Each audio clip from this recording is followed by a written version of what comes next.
Elle est la crise sanitaire qui a créé des situations difficiles pour les Français de l'étranger, hein. Vous avez proposé la création d'un fonds d'urgence, on va en parler avec vous, mais d'abord les explications de Marion Vigreux. 17 mars 2020, face à la flambée de l'épidémie de Covid-19, le confinement est décrété en France. Mais pour les Français vivant à l'étranger, la situation se complique et ils sont nombreux à vouloir rejoindre l'Hexagone. On a été renseignés et tout, mais le problème c'était les prix de l'avion pour revenir. Il y a eu des avions avant, mais au prix où était le voyage, c'était pas gérable, quoi. Face à l'urgence, le Quai d'Orsay ouvre au cœur du centre de crise une cellule dédiée aux opérations de retour, le tout en partenariat avec les ambassades et les compagnies aériennes. On règle ça au cas par cas et c'est pas toujours simple, c'est bien sûr compliqué. À la mi-mars, près de 200 000 Français ont été rapatriés. Autant d'opérations qui ont un coût, mais qui ne bénéficient d'aucun fonds spécifique. Une problématique qui avait été anticipée par certains sénateurs. Le 10 février, il dépose une proposition de loi visant à instituer un fonds d'urgence pour les expatriés.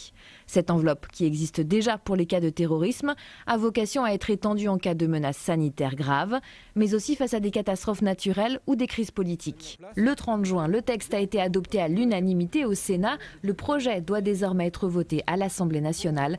Actuellement, ce sont 3,5 millions de Français qui résident en permanence à l'étranger. Ces Français de l'étranger, ils sont oubliés par l'État, selon vous, Ronan Le Gleut? D'une certaine manière, oui, parce que le Quai d'Orsay, le ministère des Affaires étrangères, est vraiment le ministère qui a le plus souffert ces dernières années. Je parle d'une paupérisation du ministère des Affaires étrangères. Ça, c'est une réalité tangible pour ceux qui connaissent vraiment la vie d'un consulat. Moi, j'ai rencontré des consuls qui avaient hébergé des Français chez eux, tout simplement parce que le consulat n'avait même pas le budget pour payer ne serait-ce qu'une nuit d'hôtel. Et j'ai été président de l'association française pendant une dizaine d'années. J'ai vu cela.